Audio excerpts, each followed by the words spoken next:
Pak Fajar, pernah dengar istilah ikigai? Belum, Pak. Belum. Saya cari aja gambarnya biar.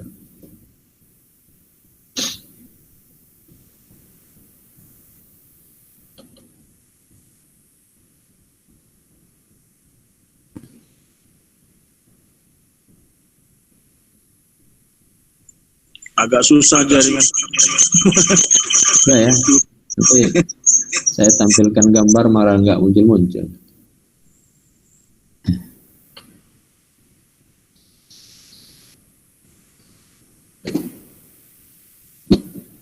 Bisa lihat, Pak?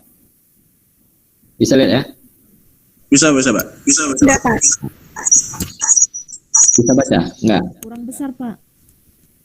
Ya, ini judulnya What's Your Ikigai? Finding your reason for being. Jadi, apa yang menjadi alasan kita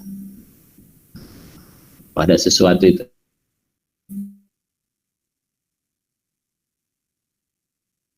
Nampak, Pak. Bisa, Pak. Nah, Bisa, Pak. Ibu mau yang mana? Kalau profesi itu, misalnya menjadi guru yang profesional, itu pertemuan antara what you are good at dan what you can be paid for. Jadi orang profesional itu, Bu, ya, orang yang bekerja pada sesuatu yang dia senangi, ya, atau dia merasa nyaman di situ, artinya sebenarnya nggak dibayar pun nggak ada apa-apa, Tapi what you are good, kita nyaman di situ, dan lalu kita dibayar. Jadi profesional itu artinya sudahlah dia pekerjaan itu dia senangi, dia juga dibayar. Gitu ya. Bisa jadi alasan Ibu itu untuk apa namanya? Untuk ikut sertifikasi kan? Nah, tapi yang falsafah itu di sini, Bu. What you love. Ya. Halo, Bu. Lihat ya, masih lihat gambarnya ya? Masih, Pak. Masih, Pak. Kalau jadi guru, Ibu, jadi guru itu sesuatu yang Ibu cintai, dan lalu Bapak Ibu nyaman di situ menjadi guru, jadi dicintai, sudah dicintai, nyaman lagi di situ. Itu namanya Ibu sudah menemukan passion. Ya. Passion, Bu. Nah, ini boleh dicari nanti di apa ya? Di internet, Bapak Ibu. Jadi passion itu namanya filosofis. Apalagi mission, filosofis. Kalau orang mengerjakan misi, itu dia tidak perlu dibayar, Bu. Karena dia melakukan sesuatu yang dia cintai, dan dia merasa dipanggil oleh lingkungannya, dipanggil oleh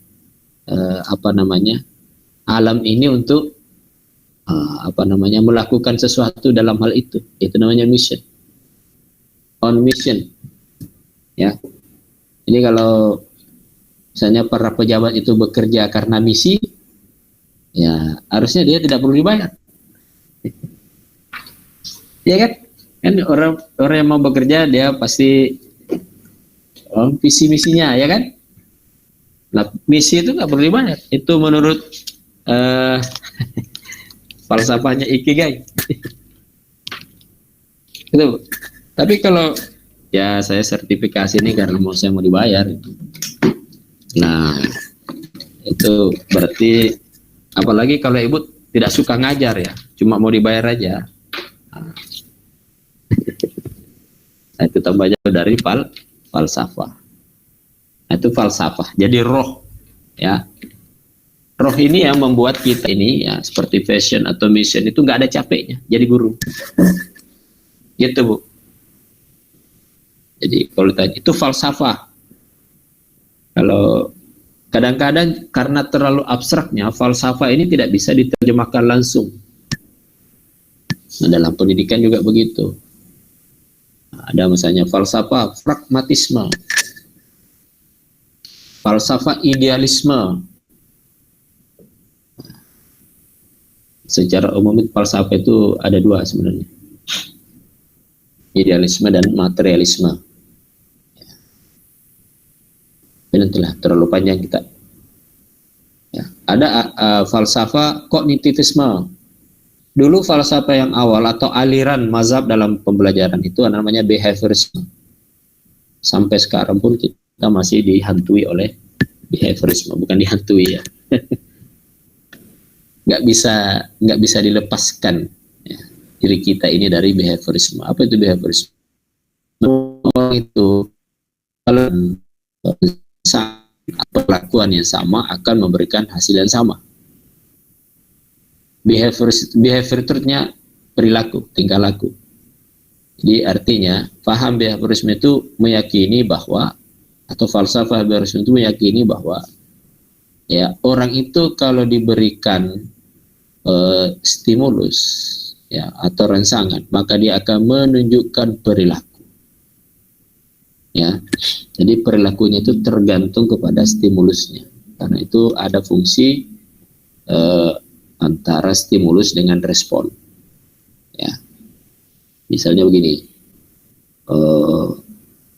ini ada namanya operant conditioning. Nanti Bapak Ibu belajar itu, bagi yang tidak dari pendidikan mesti belajar juga itu. Ya. Operant conditioning itu apa?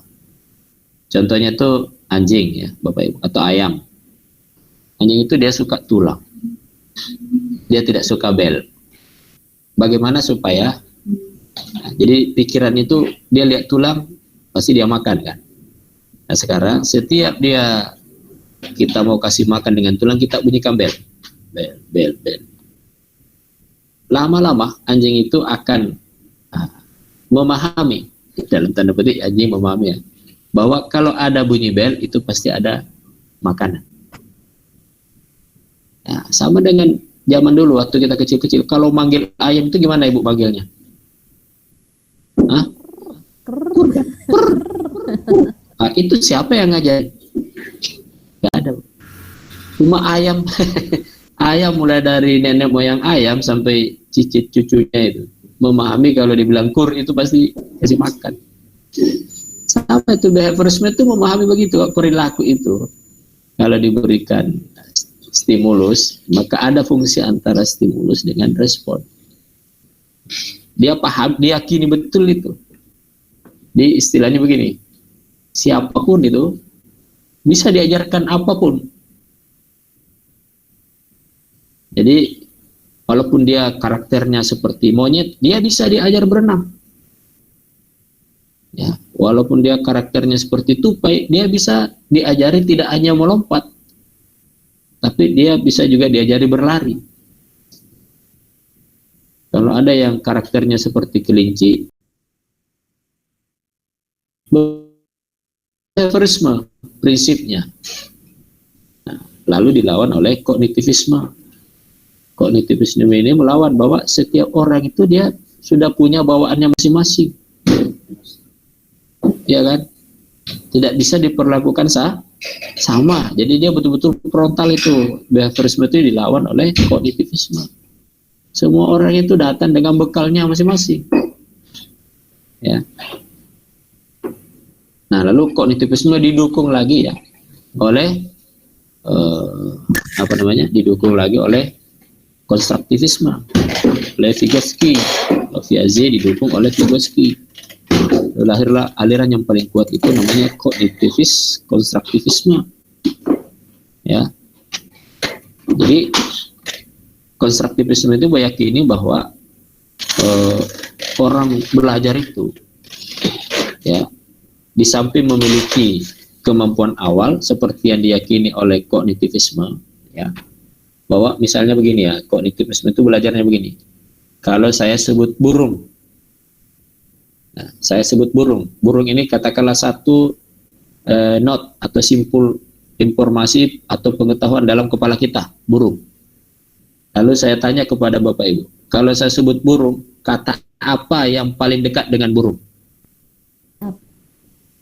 Apa Bu Rina? Punya sayap. Sayap. Ya. Terbang. Nah, terbang. Itu aja. Bulu Pak, punya bulu. Hah? Bulu. Nah, itu tadi bagus. Cuma mana dekat ke burung itu sayap apa terbang? sayap. Punya saya dulu lah Pak, baru bisa terbang. Punya sayap dulu baru terbang. Apa aja diam-diam. Ntar ngomong saya putus jaringan katanya. Jadi, tapi kalau zaman anak muda itu ya, kalau disebut burung itu pasti terbang. Karena dia bilang, andai aku jadi seekor burung, maka aku akan terbang di malam hari dan hinggap di jendela kamarmu, kan gitu waktu zaman muda dulu. Jadi hubungan antara burung itu dengan terbang. Padahal kalau kita bedah konsep burung itu, Bapak Ibu, burung itu menurut penelitian ada minimal 4. Ya, ada minimal 4 fitur atau karakteristik yang membedakan jenis-jenis burung. Sayap, paruh, matanya, dan cekernya. Bulu nggak ada. Bulu itu fitur kelima yang tidak disebutkan orang. Ya, jadi penelitian itu sepakat minimal 4 ini.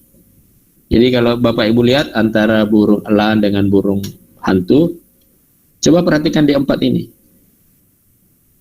Cekernya sama nggak?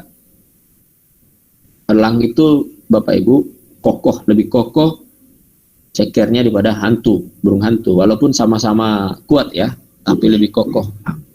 Kenapa kokoh? Elang karena dia bisa terbang lebih tinggi daripada burung hantu. Ini kalau dia bawa mangsa lebih besar bisa, dan dia bisa bawa terbang lebih tinggi. Kalau burung hantu nggak bisa bawa terbang agak tinggi. Ya, istilah kita itu kalau burung elang itu di atas pohon, kalau di atas pohon itu maksudnya di atas pohon ini. Tapi kalau burung hantu ya di atas pohon. At, bukan above, tapi at. Ya. Beda Bu ya, bisa bedakan matanya elang tajam, jauh, karena dia kan bisa mengukur mangsa itu dari jarak jauh. Kalau hantu itu kan malam hari aja dia matanya dalam. Lalu sayap. Nah, lalu Bapak Ibu ambil sayap saja. Sayap itu, burung itu ada yang punya sayap, ada yang nggak punya sayap. Burung itu, Bu. Ada yang punya sayap bisa terbang, ada yang punya sayap nggak bisa terbang. Tidak bisa buat, Ibu buat konsepnya tuh nggak? Simpul-simpul pengetahuan dalam kepala kita. Nah, itu disebut oleh orang kognitivisme, dia sebut oleh Piaget sebagai namanya cognitive structure. Cognitive structure. Apa itu cognitive structure? Cognitive structure itu adalah struktur pengetahuan yang ada dan terbenam di dalam kepala setiap orang. Nah, struktur itu beda-beda, Bu. Nah, ini barusan kita lihat ya, Bu Rina jawab sayap, Bu Eskia jawab terbang. Saya tanya, pertanyaan saya adalah kata yang paling dekat dengan burung. Yang kalau disebut burung, apa yang terbayang? Nah, itu namanya cognitive structure. Paham? Itu teori-teori yang lahir dari orang kognitivisme. Menurut orang kognitivisme, kita ini beda-beda, kan sekarang terasa ya. Tapi menurut orang behaviorisme, kalau kita ini masih kecil, belum ada itu. Betul juga itu nggak? Struktur itu belum ada kalau kita masih kecil. Jadi proses belajar kita di awal itu harusnya dengan behaviorisme.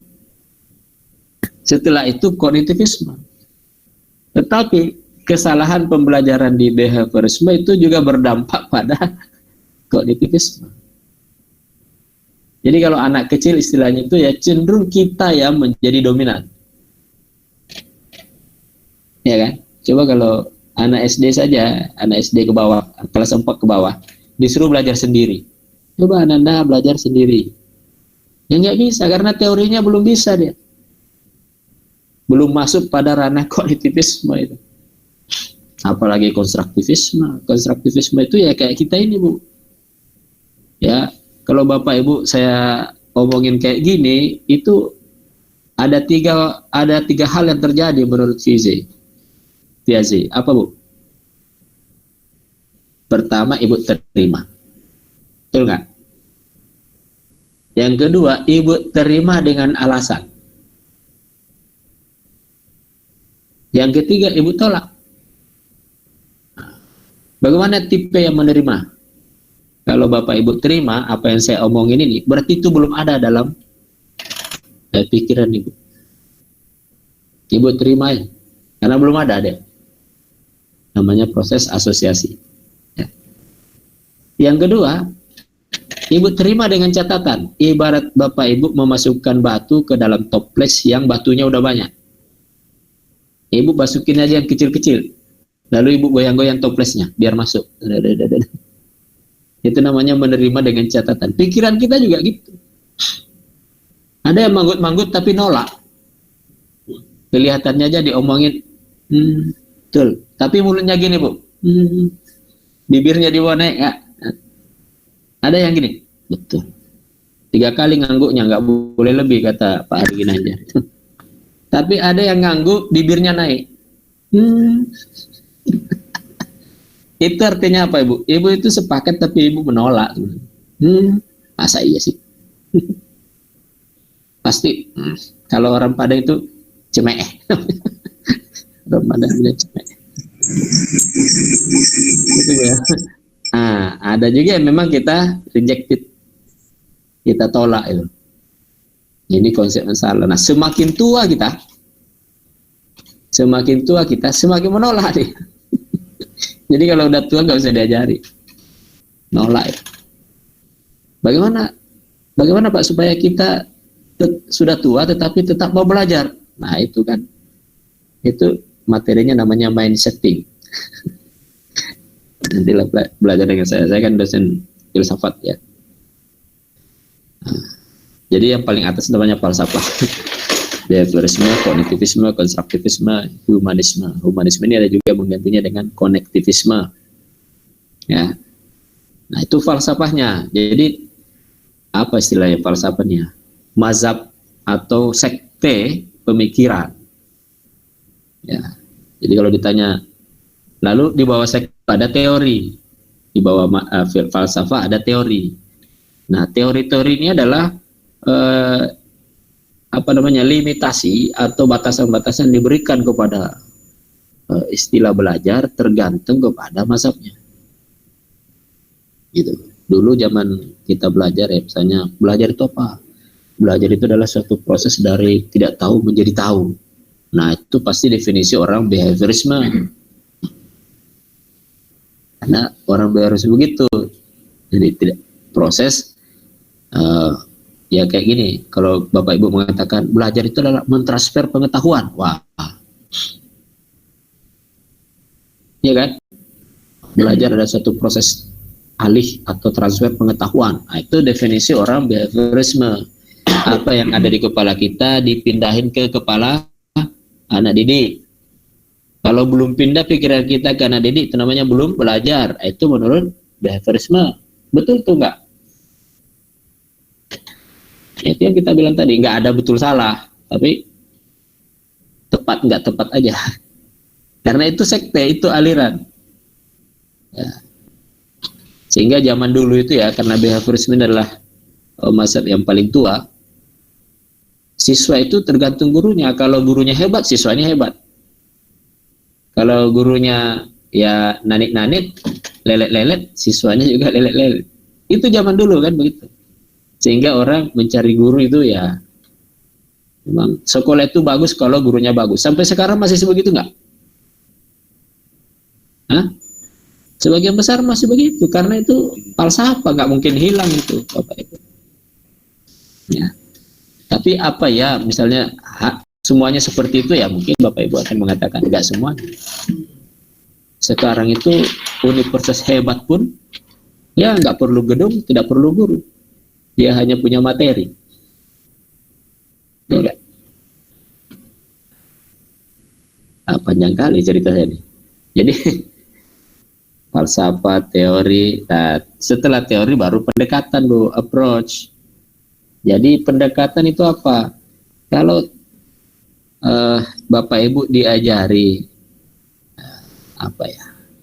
bahwa belajar itu adalah suatu proses dari tidak tahu menjadi tahu. Nah, bagaimana mewujudkannya? Itu baru kita belajar namanya pendekatan. Pendekatan itu dengan cara apa kita membuat proses tidak tahu ini menjadi tahu. Nah, behaviorism itu memilih pendekatan ya gurunya. Harus ada guru yang hebat yang mentransfer pengetahuan itu kepada siswa. Jadi pendekatannya adalah guru. Gurunya ini yang jadi utama. Tidak ada guru berarti tidak ada proses belajar. Atau behaviorisme turun kepada teori perubahan perilaku. Belajar adalah suatu perubahan perilaku, dan lalu pendekatannya dengan terpusat kepada guru.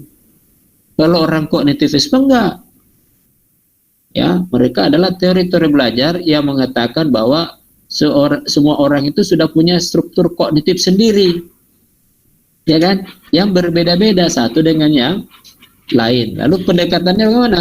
Pendekatannya ya belajar itu siswa sendiri itu yang menentukannya, karena dia yang punya kognisi, ya kan, dia yang punya kecerdasan, dia yang punya talenta, dia yang punya bakat, iya kan. Lalu belajarnya itu ya dia sendiri yang menentukan. Itu namanya student oriented atau student center. Jadi itu pendekatan yang bertabrakan diametral, satu guru satu siswa. Seperti falsafahnya juga, dari falsafah behaviorisme dilawan oleh falsafah kognitivisme, konstruktivisme. Gitu, Bu. Nah, kalau yang belajar jarak jauh tadi mana? Nah, itu pendekatan namanya content. Ya, content oriented. Jadi yang dulu Bu, Ibu, Bapak Ibu mungkin pernah mendengar istilah orang tidak perlu ke sekolah, cukup dikasih buku paket. Belajar dia paket A, paket B, paket C. Pernah nggak? Ya, terutama dulu di daerah-daerah tertinggal yang guru nggak mau ke sana ngajar, gitu ya. Lalu dikirim saja buku paket biar mereka belajar. Nanti standar pada standar tertentu dia disamakan dengan kelas tertentu. Ya Bu, pernah dengar kan? Pernah dengar istilah itu kejar ya, kelompok belajar paket A, paket B. Nah, itu namanya content oriented. Jadi pokoknya materinya itu yang dikemas sehingga bisa dipelajari. Nggak peduli siswanya kayak apa, guru pun nggak masalah. Tapi kalau buku paketnya nggak datang, nggak belajar mereka. Nah, itu zaman dulu. Nah, itu namanya content center. Cuma jarang disebut. Jarang sekali disebut. Nah, sebenarnya pembelajaran Kurtilas yang tematik itu sudah content approach, Bu. Tematik. Ya kan? Dia tidak perlu lagi guru ini, guru itu, nggak perlu. Tapi semua orang berorientasi kepada apa temanya. Ya. Itu pendapat saya, orang boleh sepakat boleh tidak. Tapi itu pemahaman saya dari sekian lama perjalanan ya, teritori belajar ini yang saya baca. Nah, itu pendekatan, boleh sih. Di bawah pendekatan baru model. Model ini apa? Model ini adalah pola, ya. Pola setelah pendekatan baru ada model. Nah, pola interaksi antar komponen-komponen pembelajaran. Komponen pembelajaran itu apa saja? Ada guru. Jadi proses belajar itu terjadi kalau ada guru, ada siswa, ada kurikulum, ada sarpras, ada lingkungan, ada manajemen kelas, ada evaluasi. Ya kan, Bu? Ini komponen-komponennya minimal 6 ini. Ya. Lalu dikombin dalam proses. Nah, jadi bagaimana 6 ini berinteraksi, itulah yang disebut dengan model. Model. Ya. Gurunya ke siswa ada materi.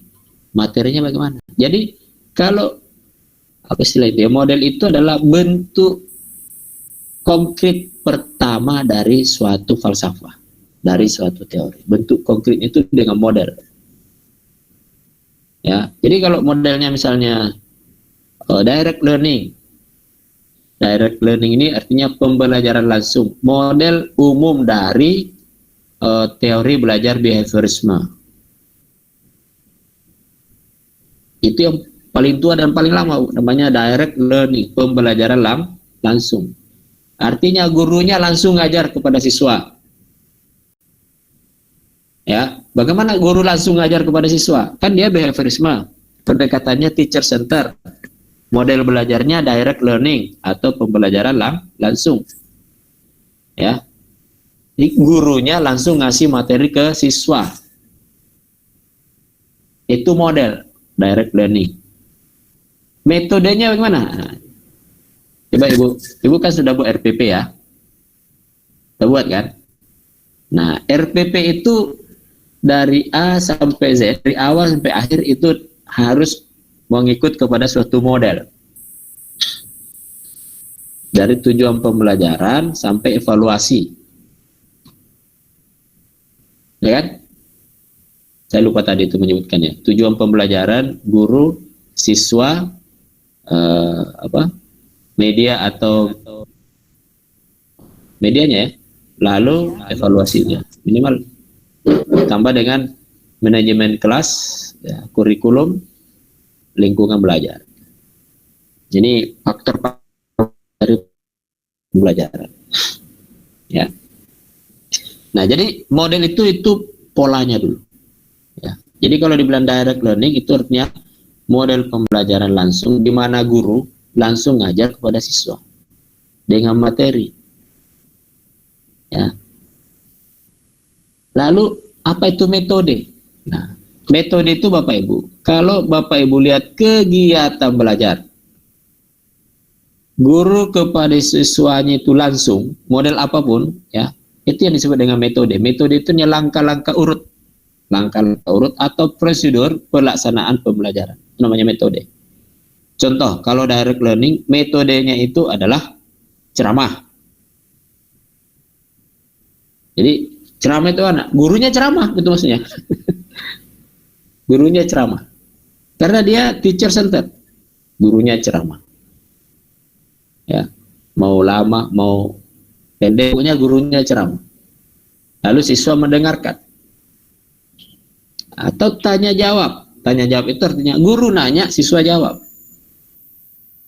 Itu semua metode dalam direct learning, pembelajaran langsung. Di kelas. Demonstrasi. Nah, demonstrasi itu guru mendemokan, siswa nyimak. Demonstrasi. Apalagi Bu? Yang Ibu sering buat. Diskusi. Diskusi itu artinya gurunya ngasih materi, lalu ngasih topik, lalu siswa diskusi. Gitu. Nanti terakhir gurunya menyimpulkan, ya, gurunya menyimpulkan, ya, gurunya menindaklanjuti. Nah, itu diskusi. Begitulah, itu metode-metode yang kita sebut dalam RPP kita. Jadi kalau pendekatannya teacher center, modelnya direct learning, metodenya ceramah atau tanya jawab atau penugasan. Jangan digabung-gabung Bu. Ada itu yang begini. Metode ceramah, diskusi, penugasan. Metode itu satu aja. Kalau mana yang dominan Bapak Ibu lakukan, ya metodenya ceramah, berarti hampir semua jam pelajaran kita itu dengan ceramah Bapak Ibu isi. Pak, di ujung kan ada tanya jawab Pak, tapi itu tidak masuk metode kita. Tanya jawab itu memang kita datang dengan sejumlah pertanyaan. Dulu waktu SMP itu ada guru saya melaksanakan metode itu. Dia guru PMP dulu namanya. Sekarang apa ya? Pendidikan Kewarganegaraan, PPKN ya. Nah dulu Bapak itu kalau masuk, baru masuk aja sudah absensi dia, oke. Pada pertemuan yang lalu kita sudah sampai pertanyaan ke-25. Sekarang Bapak akan bertanya pertanyaan ke-26. Saya sudah minta kepada Ananda semua untuk membaca 36 butir-butir Pancasila. Jadi dulu itu kita harus hafal itu butir-butir karena akan ditanyakan. Bapak itu pokoknya dia masuk, dia nanya aja. Nah, baik, nah, ini pertanyaan pertama. Siapa yang bisa jawab? Kita lomba Pak, lomba jawab. Ya, sudah bagus, tapi masih bisa diperbaiki. Siapa lagi? Nah, itu aja gayanya. Ya. Sehari itu 20-an pertanyaan Bapak itu. Minggu depan masuk gitu lagi, nanya aja deh. Gitu terus Pak. Itu yang namanya tanya jawab. Dia guru nanya, siswa jawab. Bisa ya? Bisa kita gitu? Bisa Pak. Bapak Ibu kalau buka di internet itu ada memahami materi itu hanya dengan tanya jawab. Dia nanya terus. Tapi dia kasih kuncinya. Jadi kita jawab dulu, kita kirim jawaban, lalu dia berikan kuncinya, lalu di bawahnya penjelasan kenapa itu jawabannya. Kayak belajar TOEFL juga. Bapak Ibu sudah pernah tes TOEFL. Nah, lihat buku TOEFL itu, dia pakai metode tanya jawab itu, Bu. Jadi ditanyanya kita jawab dulu, nanti dia bilang, oh salah, jawaban yang benar ini. Alasannya apa? Gitu. Itu metode tanya jawab. Kalau metode diskusi ya terserah. Bapak mau diskusi kelompok, masing-masing dikasih tema. Ya. Lalu mereka diskusi, lalu bawa ke depan hasil diskusinya, kan begitu. Nah, itu banyak diadopsi oleh cooperative learning. Cooperative learning ini falsafahnya adalah humanisme atau konektivisme. Yang sebelumnya pernah Bapak Ibu laksanakan itu ya, cooperative learning. Hampir semua model pembelajaran kita itu adalah cooperative learning. Pernah nggak? Nah, itu orang tidak tahu dia apa. Falsafahnya apa? Falsafahnya itu adalah humanisme atau konektivisme. Ya, teori apa yang paling dominan? Teori apa yang paling dominan di sana? Di aliran humanisme. Humanisme itu pengembangan dari konstruktivisme dengan memperhatikan namanya pengembangan zona aproksimasi. Ya, jadi approximation zone development itu dari konstruktivisme, ZVD namanya. Ya. Zone of proximal development. Lalu diadopsi oleh teori-teori humanisme. Jadi humanisme ini semacam teori yang mencari jalan tengah konfrontasi antara behaviorisme dengan kognitif konstruktivisme. Ya sudahlah, kira-kira begitu ya. Ya sudahlah, ya belajar itu bagaimana kita sama-sama. Jadi teori humanisme itu mengatakan bahwa belajar itu adalah manusiawi. Humanisme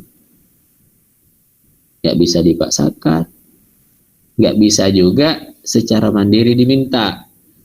Perlu koneksi, perlu dukungan lingkungan, itu perlu orang lain. Nah, jadi teori humanisme itu mengatakan kalau Anda bergaul dengan orang pandai, Anda terbawa pandai nggak?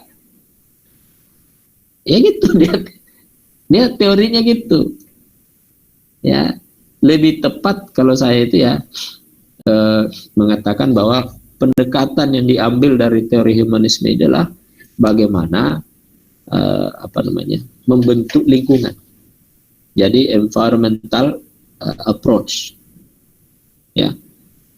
Jadi orang itu baik apa enggak lingkungannya. Itu teori humanisme, Bu. Coba baca. Ya. Kita mau terima itu atau tidak terserah, dia nggak ada masalah. Tapi dia menyimpulkan bahwa kalau mau jadi siswa yang hebat, cari guru yang hebat. Bentuk di lingkungan orang-orang hebat. Kasih dia berteman dengan orang-orang yang mau belajar. Ya kan? Itu humanisme. Kau perlu bawa ke alam ini supaya dia belajar dari alam ini. Itu humanisme. Ya. Maka ada juga pernah Ibu itu ya, waktu di zamannya cooperative learning itu ada namanya model pembelajaran contextual teaching and learning. Enggak, CTL. Benar nggak istilah itu? Jadi kontekstual itu artinya lingkungan, Bu. Ibu harus mencari konteks sebelum siswa itu dibelajarkan. Jadi teaching and learning. Jadi guru maupun siswa harus cari lingkungan atau membangun lingkungan untuk belajar. Konteks itu bahasa lain dari lingkungan. Ya. Sudah mulai gak paham atau sudah mulai pusing? Kalau yang saya belajar kan bisa saja paham, bisa juga pusing. Jadi itu urutannya. Jadi metode itu apa yang dilakukan guru, apa yang dilakukan siswa, dan urutannya bagaimana. Itu namanya metode. Bagian lebih kecil dari model. Ya. Jadi metode itu artinya bagaimana guru dan siswa berinteraksi. Itulah metodenya. Step by step. Kalau metodenya itu ini dulu, baru ini, baru ini, baru ini, baru ini. Tidak boleh ditukar-tukar. Itu namanya metode. Tapi kalau ini dulu, baru ini boleh ditukar-tukar.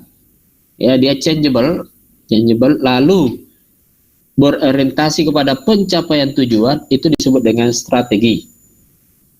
Nah juga belajar ya, ini strategi pembelajaran.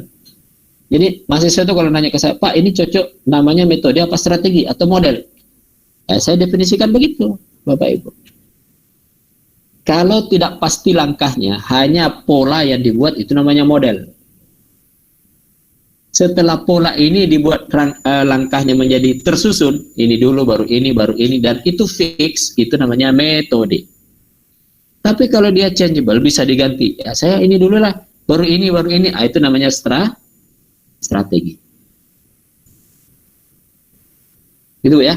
Jadi kalau ada yang mengusulkan langkah-langkah, lalu dia mengatakan langkahnya boleh ini dulu, baru ini, atau ini dulu, itu namanya strategi. Tapi kalau langkahnya itu harus fix, ini dulu, baru ini. Kalau nggak tercapai, itu namanya metode. Udah mulai. Bu Lucy bagaimana? Sudah bisa membedakan ya? Nah, supaya praktis ya. Sekarang itu Bapak Ibu nggak perlu mikirkan itu. Sekarang model itu sudah ditentukan 4 itu. Kalau tidak inquiry, discovery, problem based,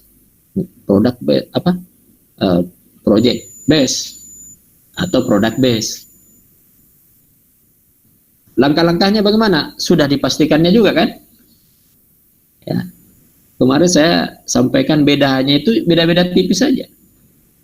Karena semua dulu kelompoknya sama, yaitu research based learning. Riset itu ya langkah umumnya kemukakan masalah, munculkan pertanyaan, penelitian, cari teorinya, cari datanya, cari faktanya, olah, analisis, lalu pilih mana yang paling tepat sebagai jawaban dari masalah, sebagai jawaban dari pertanyaan, dan lalu apa? Komunikasikan, sampaikan, diseminasikan. Itu aja. Kita sebagai gurunya ngapain? Ya lihat aja. Masuk tujuan, nanti tujuan disinkronkan dengan kesimpulan. Cocok nggak? Oh, tujuannya adalah mencari celana pendek ke pasar. Kesimpulannya apa? Ya, nggak ada celana pendek. Itu Bapak harus luruskan. Orang tujuannya mencari celana, ya mesti dapat dia celananya. Ya, kan sudah ditentukan tujuannya ke pasar. Jangan sampai kesimpulannya ternyata pasarnya tutup. Wah, itu artinya Bapak harus luruskan. Nggak nyambung antara tujuan dengan hasil. Ya kan? Menjelaskan karakteristik apa? Kalau dibilang sebenarnya karakteristik dioda. Kesimpulannya apa? Ya karakteristik dioda. Dia harus jelaskan gitu. Menganalisis setiap tipe jaringan. Berarti dia harus menguraikan kalau topologi bus, bagaimana modelnya, bagaimana hasilnya, di mana dia bisa diterapkan. Itu menganalisis. Ya. Tujuannya adalah membangun jaringan. Wah, berarti siswa harus kesimpulan dia itu adalah bagaimana membangun jaringan. Apa bahan? Apa istilahnya itu ya, kalau apa need? Ya, harus ada need analysis dulu sebelum bangun jaringan, ya kan? Analisis kebutuhan, ya, mungkin dia analisis user juga, analisis kapasitas jaringannya, sebelum dia menetapkan jaringan apa yang paling tepat. Begitu. Kalau nggak tercapai itu ya berarti tujuan pembelajarannya belum terpenuhi atau indikatornya belum nampak. Jadi kita harus pandai ya, di samping memahami falsafah itu juga harus pandai bertanya, harus pandai menguji, sehingga memang yang ditampilkan atau unjuk kerja siswa kita itu sesuai dengan tujuan, sesuai dengan indikator.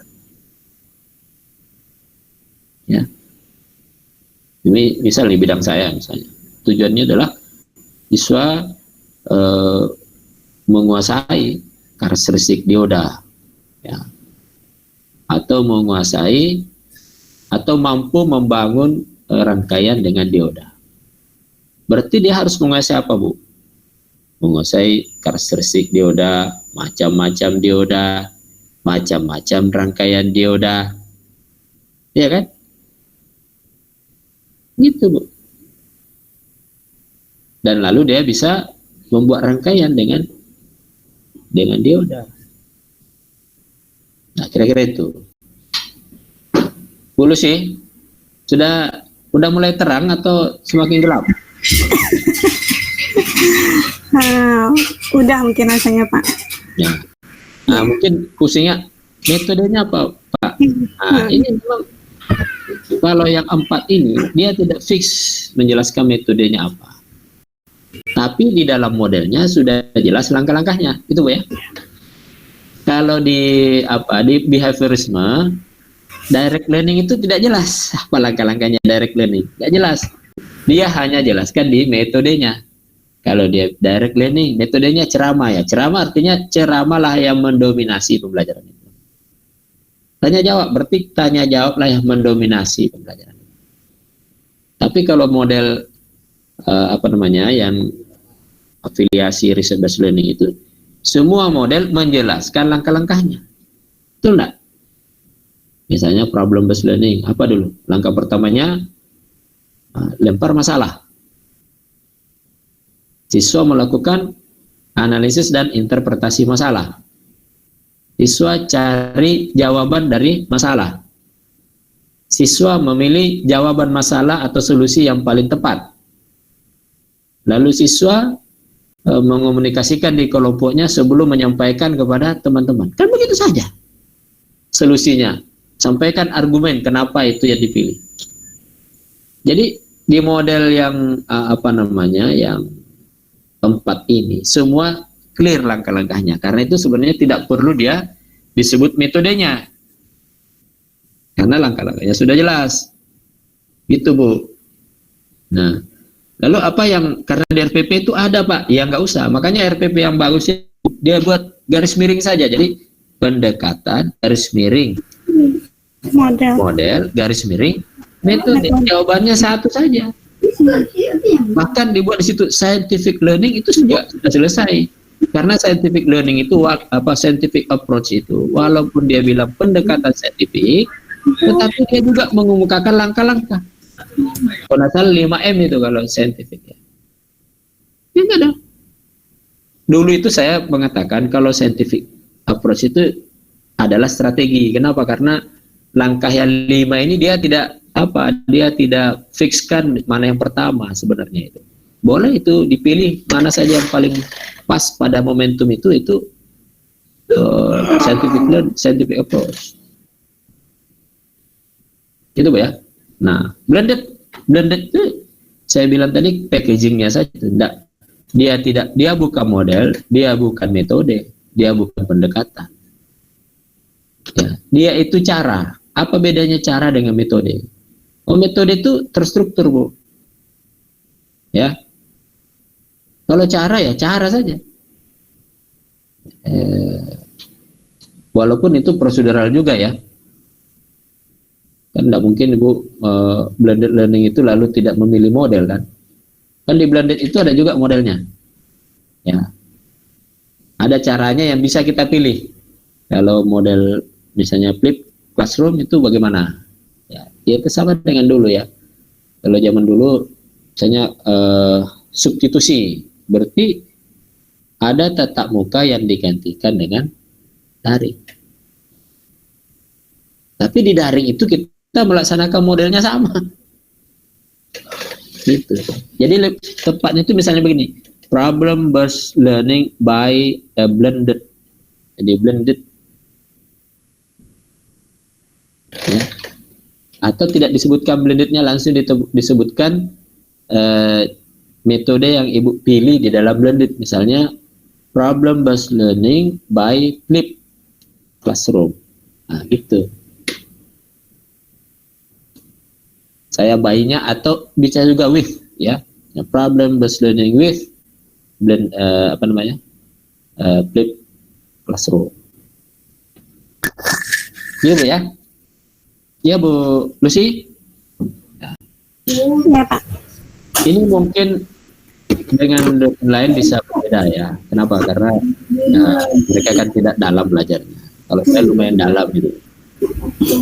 Karena disertasi saya itu membuat model, sehingga pasti saya baca mulai dari falsafah. Di disertasi saya itu saya sampaikan apa falsafah dari model saya ini, apa teori yang mendukung model saya ini, dan model saya ini adalah student centered learning. Saya sebutkan itu pendekatannya.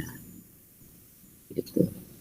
Lalu di model saya, guru ngapain, siswa ngapain, bagaimana dia dibangun ya. Misalnya model yang saya buat itu dia harus berkelompok, dan saya harus sampaikan kenapa mereka berkelompok, bagaimana cara membagi kelompoknya. Ada ya, nggak boleh ada yang nanya itu dulu waktu saya, apa boleh kelompok itu diacak? Saya bilang tidak boleh Pak. Oh, kenapa begitu? Karena saya pakai prinsip ini misalnya ya. Misalnya karena model saya itu pembelajaran berpikir orde tinggi. Jadi bidang saya itu buat model satu HOTS satu Bapak Ibu. Makanya HOTS itu ya, menguji disertasi pun saya termasuk yang didengar. Kalau saya itu HOTS apa enggak, itu saya yang ditanya. Atau membeda-bedakan mana creative thinking, mana creativity, itu bisa saya ditanya. Ya. Karena orang kadang-kadang nggak bisa membedakan kreativitas itu apa sama berpikir kreatif. Apa pula berpikir inovatif. Nah, jadi yang gitu-gitu biasanya saya ditanya. Itu banyak yang nggak tahu Bapak Ibu. Bukan tidak tahu, mungkin tidak fokus bacanya. Kalau saya agak fokus bacanya di situ. Ya. Cuma banyak yang nanya, bukunya udah selesai belum? Saya bilang belum selesai. Mudah-mudahan akhir tahun ini. Dan banyak orang nanya hot itu apa? Bagaimana mengukur HOTS terutama, itu yang saya ditanya. Bagaimana jadi strategi pembelajaran yang melahirkan HOTS, ya. Lalu bagaimana mengukur HOTS? Kalau dia bidang studi, gimana caranya mengukur HOTS sama kompetensinya sekalian? Ada caranya Bu. Ya. Jadi bagaimana kita bertanya sehingga kita bisa tahu siswa ini punya HOTS apa enggak. Nah, gimana cara bertanya supaya kita tahu dia ini punya kemampuan berpikir kreatif atau berpikir kritis. Ya. Padahal kadang-kadang saya kasih contoh itu sederhana saja. Misalnya saya kasih tabel, ya kan, tabel nama bahan, jumlah penjualan. Nah, kasih angka-angka itu ya, kayak saya suruh mahasiswa pergi ke kedai, tanya apa bahan-bahan yang ada di sana yang dia jual, lalu kira-kira berapa penjualannya tiap bulan. Saya kasih itu, lalu saya suruh siswa coba berikan analisisme tentang tabel itu. Itu pasti HOTS Bu. Apa jawaban mereka? Ibu pasti nggak nyangka jawaban anak-anak macam-macam. Ya kan? Rasanya kemarin sudah saya kasih tahu juga ya. Nggak grup ini. Oh, grupnya siapa? Bu Lisa. Grup angkatan 2. Itu saya tunjukkan sama dia. Ini ada serigala. Serigala ada berdiri di tepi jurang, di atas ada rembulan. Buat gambar. Nah, lalu saya bilang ke siswa, coba kamu ceritakan ini gambar apa. Itu melatih HOTS, Pak. Melatih HOTS, saya bilang. Coba Coba apa yang akan digambarkan oleh siswa? Ini serigalanya meraung, Pak. Kenapa? Karena lihat bulan. Ada yang bilang, Pak, ini pasti malam Jumat. Kenapa? Karena kan serigala melolongnya malam Jumat. Jadi macam-macam. Apa yang mereka jawab, Bu? Itu kan saya menganut kognitivisme. Mereka pasti beda-beda, tergantung struktur kognitif yang ada di sini. Sama dengan ibu saya tanya tadi kan, tanya burung. Itu cerita burung itu udah cerita lama itu. Sampai saya memberikan jawaban kepada siswa saya itu, kepada mahasiswa itu sering sampaikan, yang benar itu adalah perkataan orang tua dulu.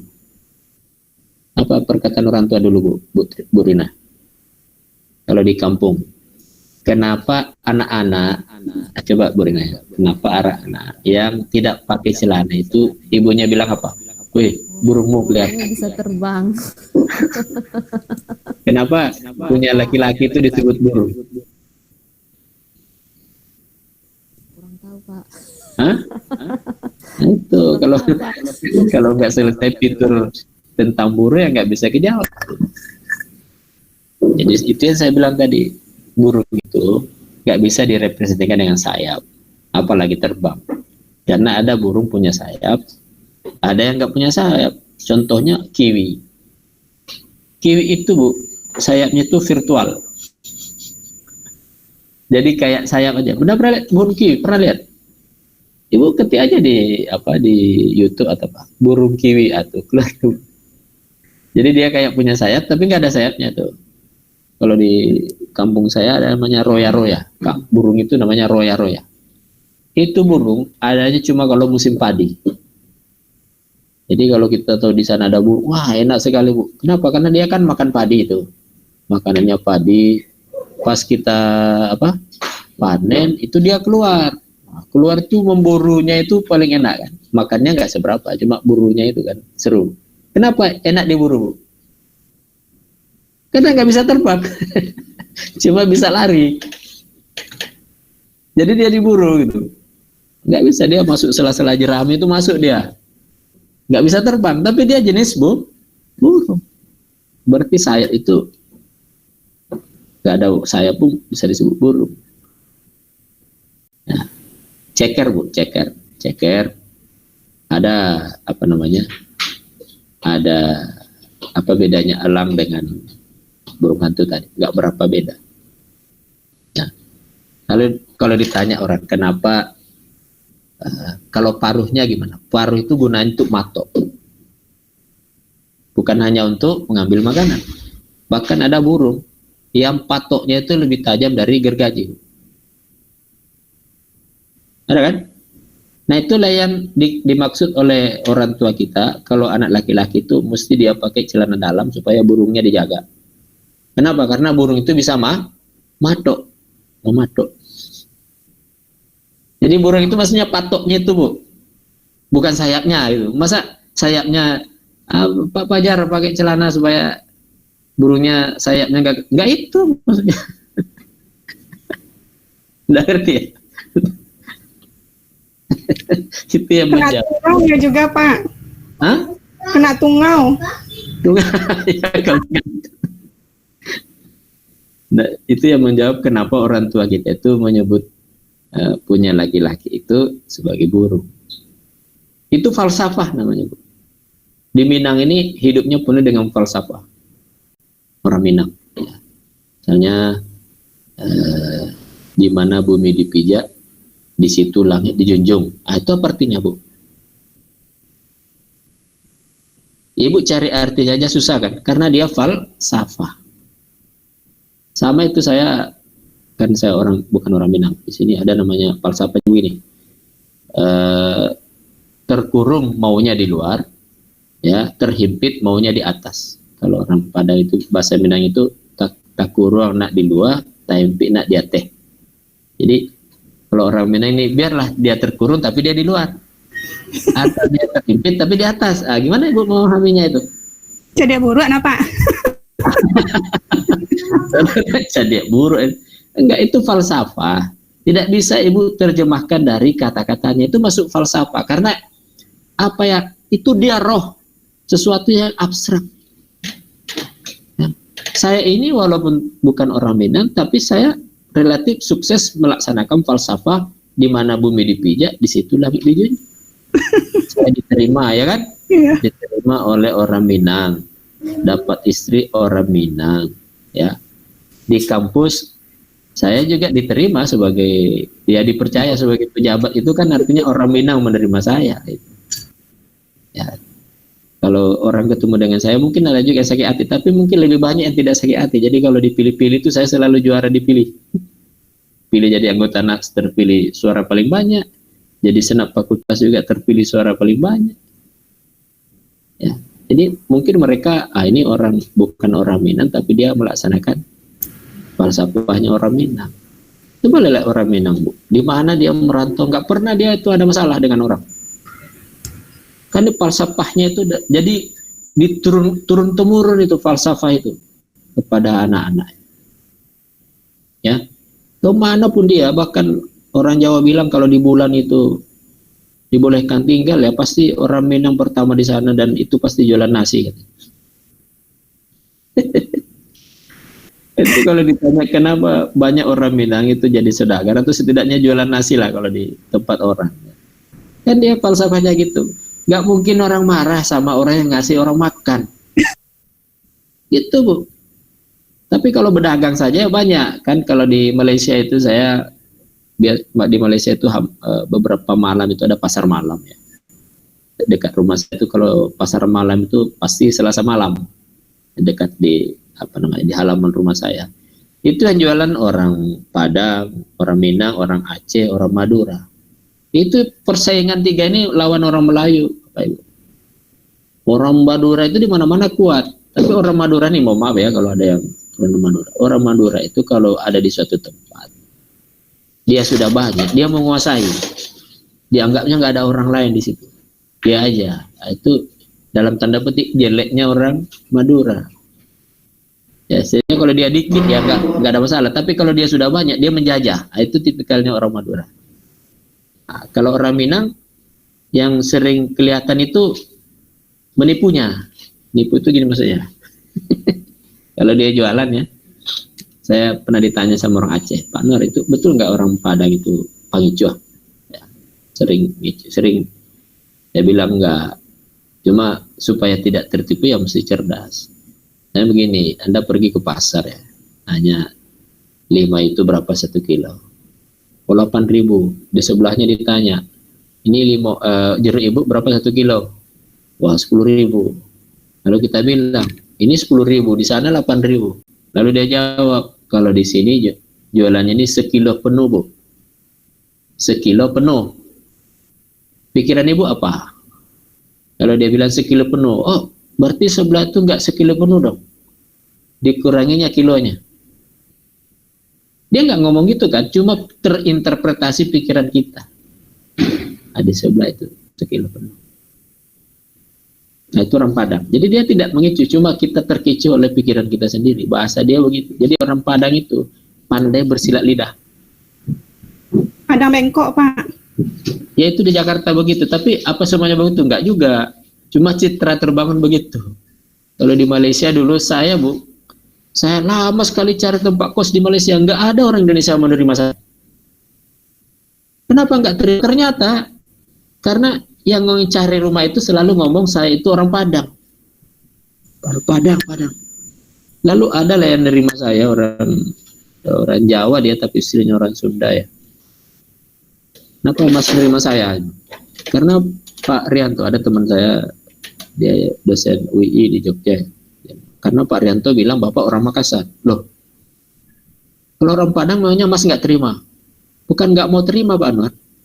Orang Padang itu sudah beberapa yang tinggal di sini selalu menghilang, nggak pernah bayar listrik.